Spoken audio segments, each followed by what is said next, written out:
In Chapter 4, Section 3, we're going to look at derivatives and graphs. So we'll kind of start to interpret what these derivatives mean with pictures. So let's take a look. Problem 1 says, if f prime of x is greater than 0 for 3 to 9, then f is increasing on 3 to 9. So what does the derivative mean?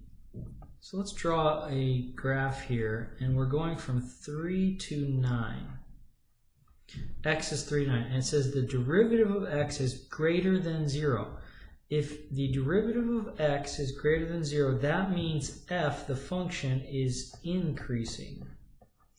How do I know that? Well, let's think about what a derivative is.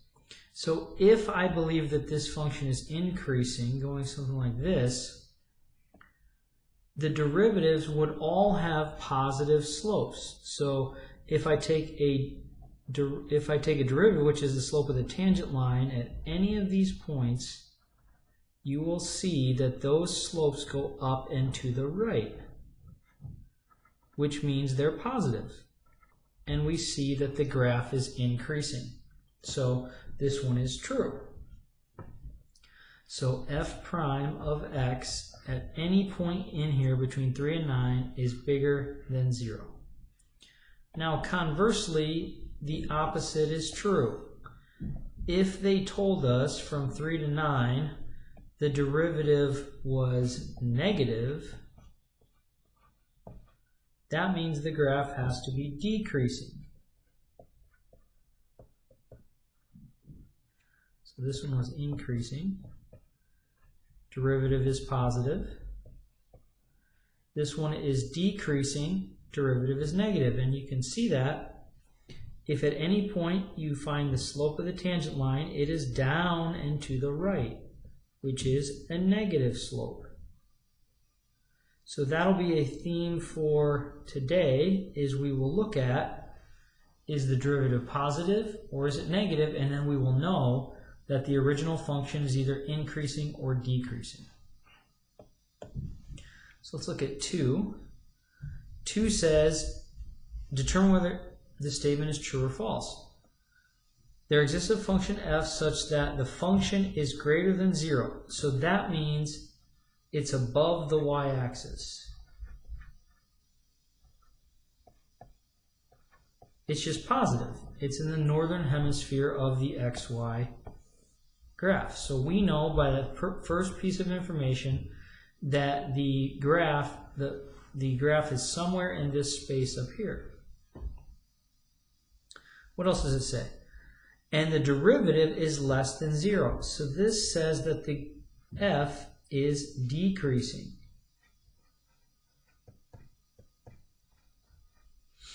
And f double prime is greater than 0. F double prime would mean that's the rate at which this thing is decreasing. So this is positive. So, well, another way to look at this is, let's actually map this out now. If f of prime of x is, actually let me start with the whole thing. So we're going to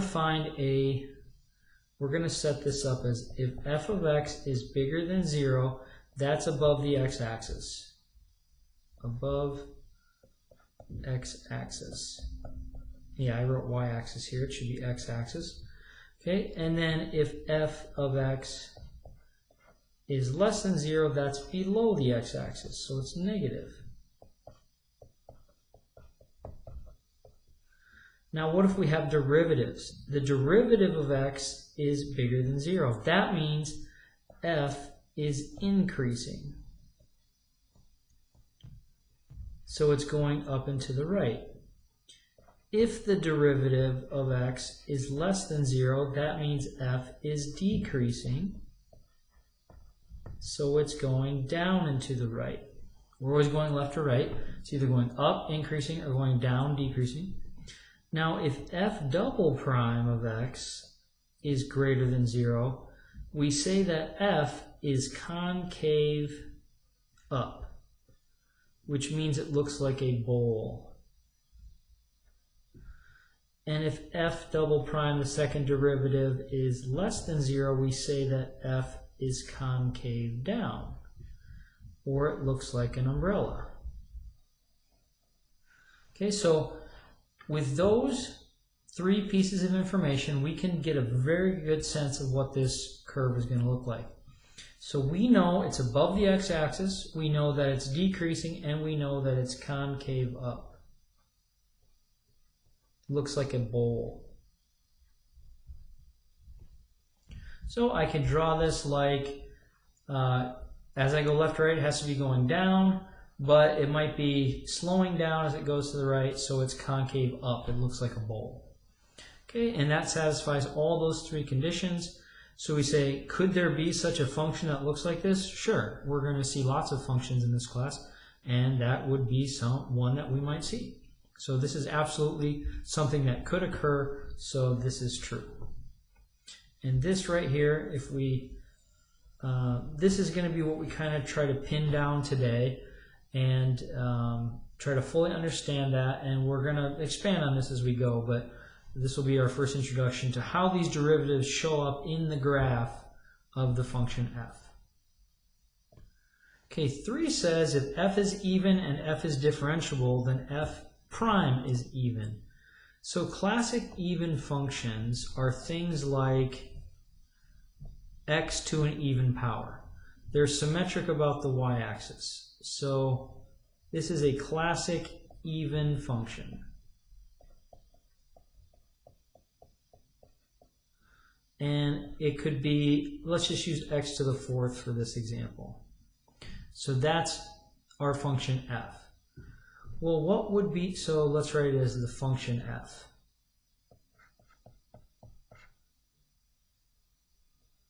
What would be the derivative?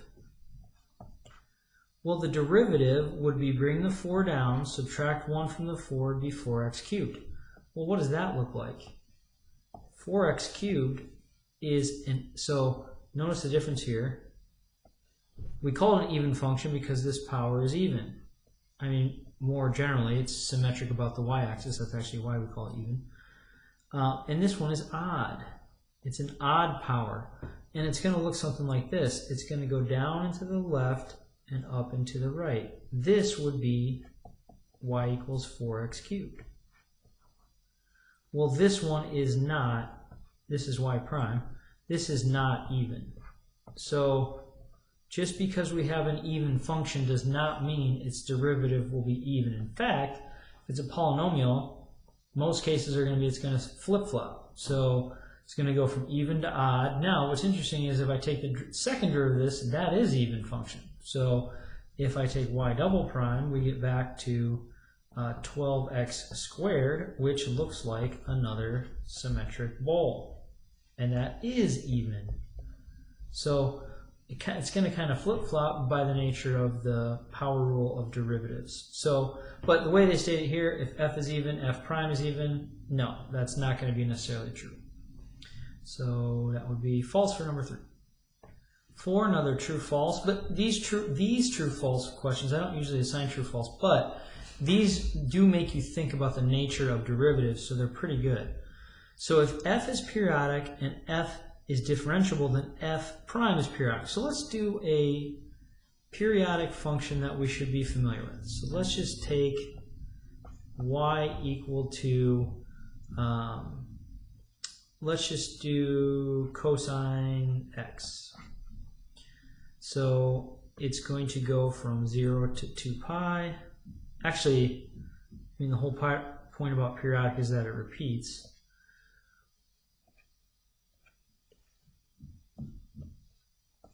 And it's going to go between 1 and minus 1. So cosine looks like this. It starts at 1, goes to 0, goes to minus 1, goes back to 0, goes back to 1, but then it repeats. So it's going to go to 0, minus 1, 0, and then up to 1, and then it's going to just keep going like that. That's called periodic.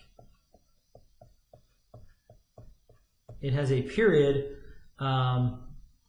because it's just going to keep oscillating forever. Okay, now, what is the derivative of this? The derivative of cosine is minus sine x. Well, minus sine x would start at 0, and it would go down to -1, then back to 0, then up to +1, then back to 0, then down to -1, then back to 0. I might have missed this one over here. At least looks a little bit off. But it's going to look like this. And that one is also periodic. And this is true for 4 of the major trig functions. So it's true for cosine, sine, cosecant, and secant. So those particular ones are periodic, and so their derivatives are also periodic. And so we would say, where is this problem? If f is periodic, then its derivative is also periodic. That is true. And in this, you can kind of see why we get negative signs. So if you look, now that we better understand derivatives, notice the derivative right here, the slope is 0, so that's where we get a 0 right there. Then this is a negative slope, so we get this negative number right here. And then this is strongly negative, so it's more negative. And then right here, it's really sharply negative, so we get the most slope -1.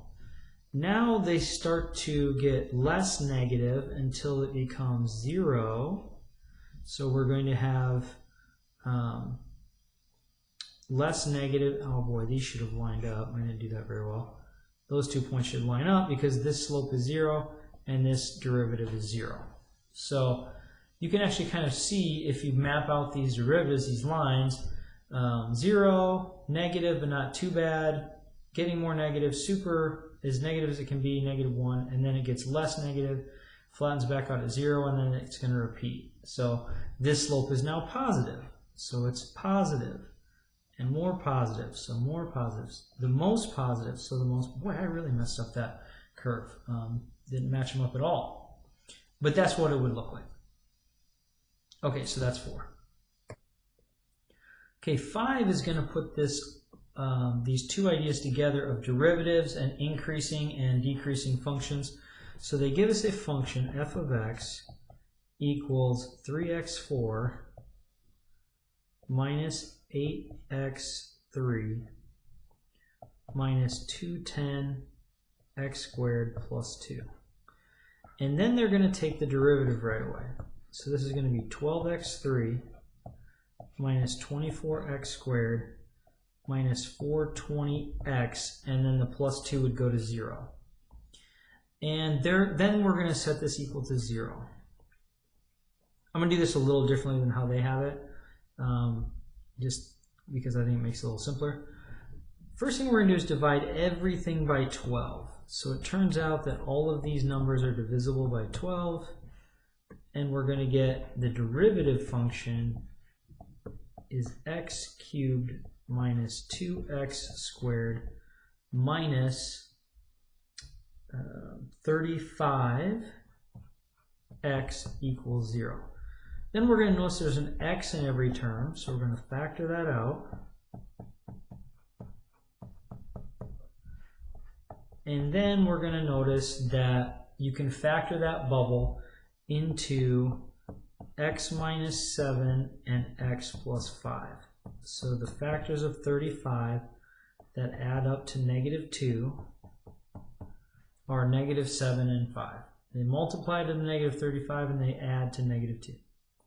So this is going to give us 3 critical values. The critical values are the numbers that make the derivative 0. So we get 0. So if x is 0, the whole thing becomes 0. We're going to get 7. Because if you plug positive 7 in here, it's going to make that bubble 0, which makes the whole thing 0. And then we're going to get -5. If you plug in -5 here, the third bubble will become 0, and then the whole thing will become 0. Now what you do is you form a number line where you put these numbers on it. So you go left to right, small to big. -5, next biggest is 0, next biggest is 7. And then you pick numbers outside of these 4 segments. So I'll pick something like -6, and then I'll pick -1, and then I'll pick +1, and then I'll pick 8. You just want to pick numbers that are small but in the right that are in the right spot. So minus 6 is to the left of minus 5. Minus 1 is in between minus 5 and 0. 1 is in between 0 and 7, and 8 is bigger than 7. And I like to pick 1s whenever I can. It makes the math a little easier. And we're going to plug those into this derivative. And I'm not going to actually look for numbers. I'm just going to look for signs. So let's say we plugged in minus 6. We would get minus 6 times minus 13 times minus 1. And I don't care about the number. I just care about the sign. Is it positive or negative? I have a negative times a negative times a negative. A triple negative. This is going to be negative. So in this region, the function is decreasing because the derivative is negative. Then we try negative 1. We would get negative 1 times negative 8 times 4, which would be double negative times a positive, which would be positive. So in this entire segment, from minus 5 to 0, the original function should be increasing. Then we try positive 1. That would be positive 1 times negative 6 times 6. This is 1 minus sign, so the whole thing's going to be negative. So this is going to be decreasing on this segment from 0 to 7. And then the final value, 8. We're going to get 8 times 8 minus 7 is 1, times 8 plus 5, which is 13. And that's going to be some positive number. Everything's positive. So it's increasing. Now this is common to have an alternating effect. Decreasing, increasing, decreasing, increasing, like that. And in fact, I wish I would give myself a little more room, but I can still show it. So if the function goes from decreasing to increasing and the point where it changes is minus 5, it's going down and to the right to up and to the right. This point right here at minus 5 has to be a minimum. And then it goes from increasing to decreasing, so it's going up and to the right, and then it switches to down to the right. This point at 0 has to be a maximum, a local maximum. So we don't know if they're globals, but we definitely know they're locals. And then it goes from decreasing down to the right to up and to the right. So at 7, this also has to be a minimum. Okay? And I think it says that. So at negative 5, we have a minimum, local minimum. At 7, we have a local maximum.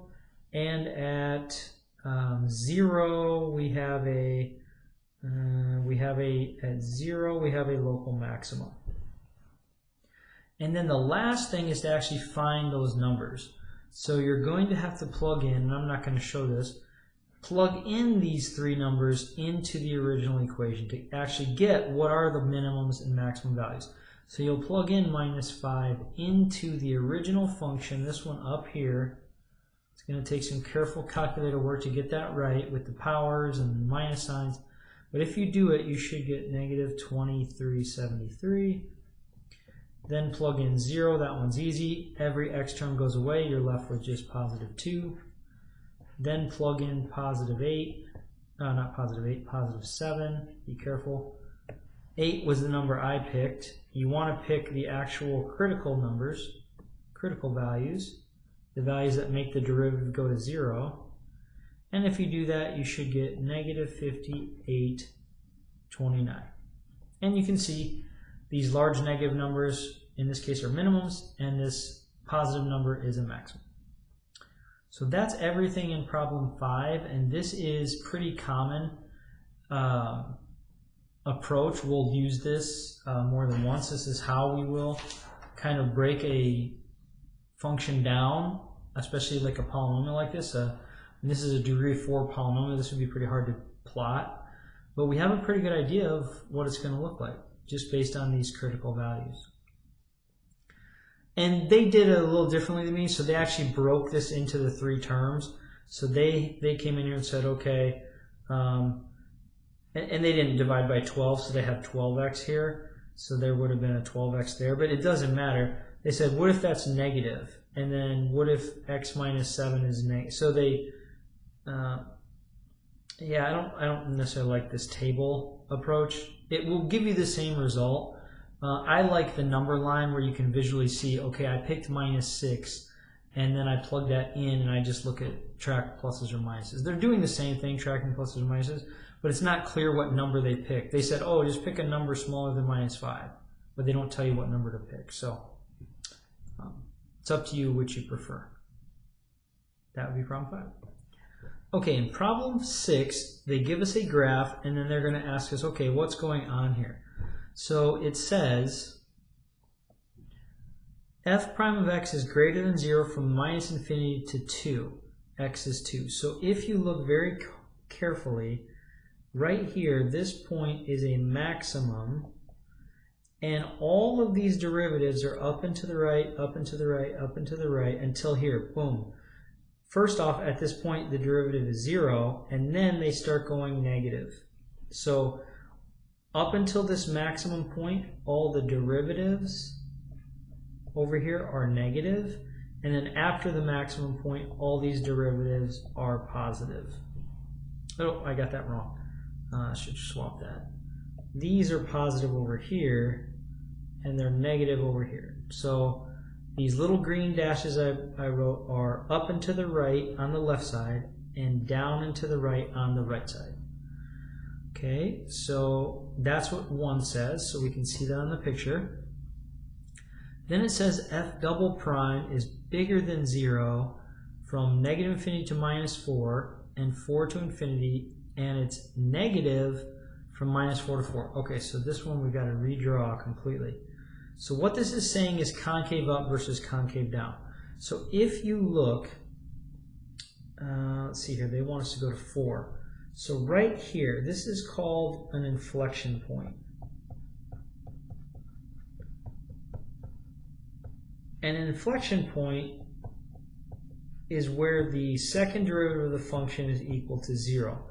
But what it really means for us is and there's an inflection point right here as well.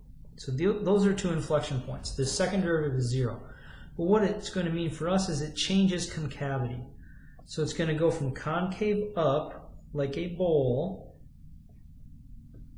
to concave down, like an umbrella, and then it's going to go it's going to switch to concave up again over here. So this is saying f double prime is bigger than 0. It is concave up on those 2 regions, -infinity to -4, and so this would have been -infinity to -4, and then +4 to infinity. Those 2 segments are concave up.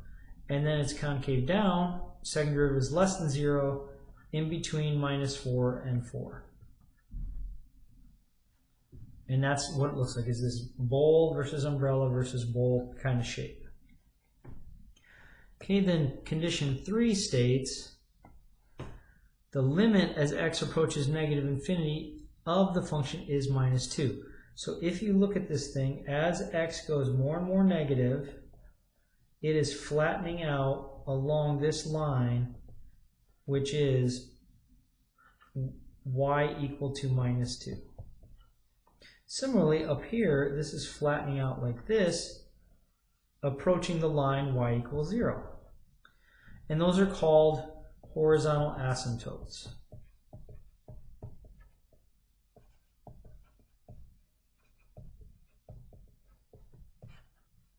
So the function is flattening out as x gets really big or really big negative. Okay, so these questions then just have you recognize that. So it's going to say it's concave up on those 2 intervals we talked about, -4 and 4, and then it's concave down from -4 to 4. And then the horizontal asymptotes are y equal -2 and y equals 0. So these were the concave up regions, this was the concave down region. And then it says, okay, first we're going to draw that horizontal asymptote at y equal -2, and then we're going to identify increasing, decreasing, maximum points, inflection points, and identify concavity. So it's just going to kind of ask you to answer those different numbers that we identified throughout this problem. So that would be problem 6.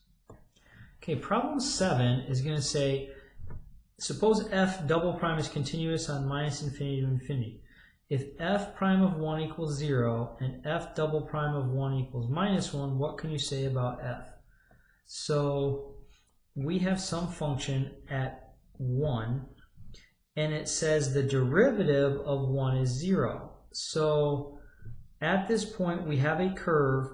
It's either like this or it's like this, because the derivative of those 2 points are both 0. So this point is either a minimum or a maximum. But then it says, so let me see here, this is what it said. It said f prime of 1 equals 0. Then it says f double prime of 1 equals minus 1. Well, if it's negative, this means concave down, which is an umbrella. So the only picture that would make sense is this one, which makes this a maximum. So we have a local maximum at x equal to 1. Okay, in the second part of this problem, it says, okay, we're at 2 now, x is 2, and we have the derivative f prime of 2 is 0. So we can have either that be a minimum or a maximum. Both of those would have derivative equal to 0. But then it says f double prime is also 0. Well, that's not positive or negative. So this is not concave up or concave down. So it's neither of these two pictures. There is one more picture that it could be, and that would be this, where it switches concavity, so it is an inflection point. It would have a derivative equal to 0 here, but that is neither a maximum or minimum. So it could be that one. Either way, we're going to say we need more information. So we need more information to figure out, is it a maximum, minimum, inflection point, or is it some other thing going on? You could have an issue at 0 on the second derivative, and so we're not sure. Okay, that would be problem 7. Okay, problem 8, they give us the derivative f prime of x equals x plus 2 squared, x minus 3 to the 5th, and x minus 7 to the 4th. Well, the critical points that make this equal 0 are pretty easy to see. They are x equal to negative 2, positive 3, and positive 7. Those three numbers would make each of those bubbles go to 0 respectively. So what we do is we set up a number line with those numbers from smallest to biggest, left to right, minus 2, 3, and 7. Then we pick numbers around those numbers. Smaller than minus 2, I would pick minus 3. In between minus 2 and 3, I would pick 0. Always pick 0 whenever you can. Bigger than 3 but smaller than 7, I'll pick 4. Bigger than 7, I'd pick 8. And we're going to plug those into the derivative function. So f of negative 3 is going to equal, and again, I'm not going to care about the numbers, just the sign. So minus 3 plus 2 would be minus 1 squared. Minus 3 is minus 6 to the 5th. And minus 3 minus 7 is minus 10 to the 4th. Minus 1 squared will give me a positive. Minus 6 to the 5th, it's an odd power, so the minus sign will stick around. So it's going to be negative. Minus 10 to an even power, the minus will have a pair, so every minus sign will have a pair, double negative, so it's going to be positive. But 2 positives times the negatives gives us a negative. So it is going to be decreasing on that region. Then we pick 0. That would give us 2 squared minus 3 to the 5th minus 7 to the 4th, and we're going to get a positive number. Negative 3 to the 5th odd power will be negative still.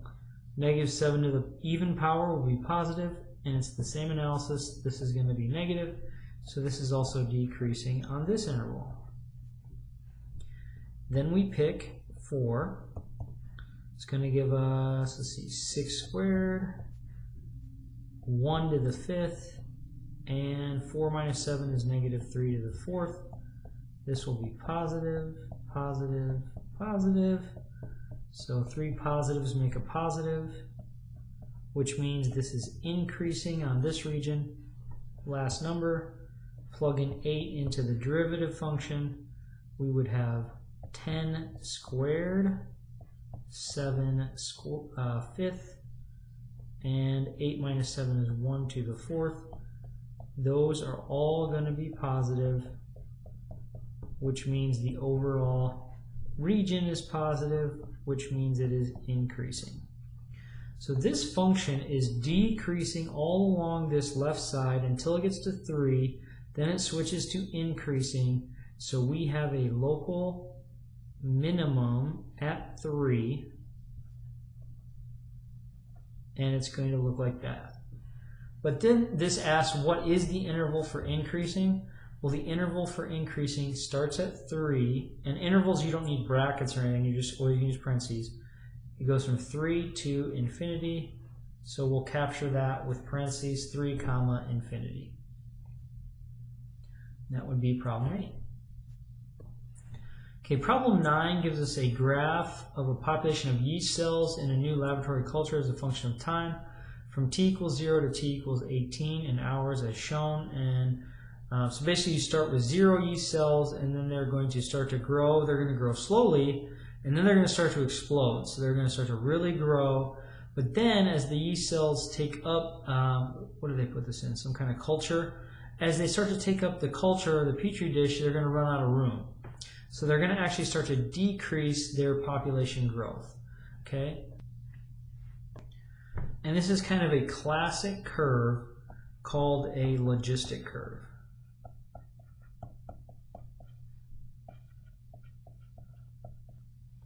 And it does represent well, especially things like bacteria or viruses, where they would grow completely uninhibited, except for the fact that they run out of room. So there's only so many germs a body can hold, and so they will start to fill that up, but then they'll run out of food and they'll run out of room, and then they'll start to, the amount at which they increase will start to actually decrease. So how do we explain this?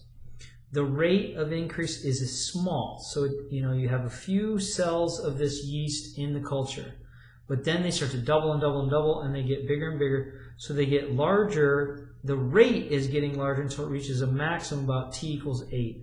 So notice this point right here, t equal 8. That has the steepest slope. So that is when the rate is highest. In fact, so it's the slope that we're tracking. So these rates are these slopes, and then the slope gets less and less steep as it goes. Okay? And then the rate decreases towards 0 as the population begins to level off. So as this population levels off, this slope is almost 0. It's almost flat. The rate of increase is almost completely done. Okay, so it's going to say, at what point is the rate of population increase the greatest? Well, we just said that. It occurs at the point time is 8 hours, and the population at that time is 300 yeast cells. So that's how you'd map that straight up, straight over. So the point is 8 comma 300. On what interval is the population function concave upward? So that's our bowl. Well, it's pretty easy to see that at that point, at 8, this is also called an inflection point, which we talked about before. This curve is going to switch from like a bowl to like an umbrella. So this is concave up, and then this is concave down.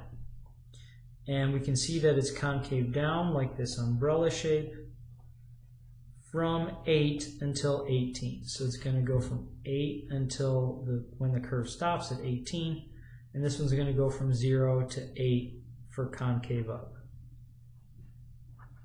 So you can see how that inflection point straddles both of these intervals, switching from concave up to concave down. And then we just talked about so that's what we call the inflection point, that switching point, and that also is at 8,300. Okay, so pretty nice little example problem that has very practical applications, especially in medicine and health, things like that. Logistic curve, inflection points, problem 9. Okay, problem 10 is just going to be kind of a word problem where we're going to think about what does the derivative mean, what does the second derivative mean. So this says, let f of t be the temperature at time t where you live, and suppose that at time t equals 3 you feel uncomfortably hot. What happens to the temperature in each case? So if f prime of 3 equals 3, so notice at time 3 you're hot, and the rate of this is positive, which means that the temperature is increasing. So this 3 being positive means that temp is going up. So you were hot and now you're going to get even hotter. And in fact, the second derivative is also positive, which means it's concave up, which means the rate at which you're getting hotter is also getting higher. So we would say the temperature is increasing and the rate of increase is increasing. So not only are you getting hotter, but you're getting hotter faster and faster. Okay, so that's kind of the idea. So let's look at the next one. Again, this is positive. So the rate's positive, so it's increasing temp. But luckily for you, the second derivative is negative, which means the rate is decreasing. So it's not getting as hot as fast. It's not to say it's cooling off, but it's saying that the rate of increasing temperature is slowing down. Okay, now for the next one. Okay, the rate is negative, so your temperature is decreasing. In fact, both of these have negative rates, so the temperature is decreasing on both. This one, however, the second derivative is positive, so that means the rate of change is increasing, becoming less negative. So it's cooling off, but it's not cooling off faster and faster. This one is negative, so it is cooling off faster and faster. Okay, so that would be problem 10, and that will conclude Chapter 4, Section 3.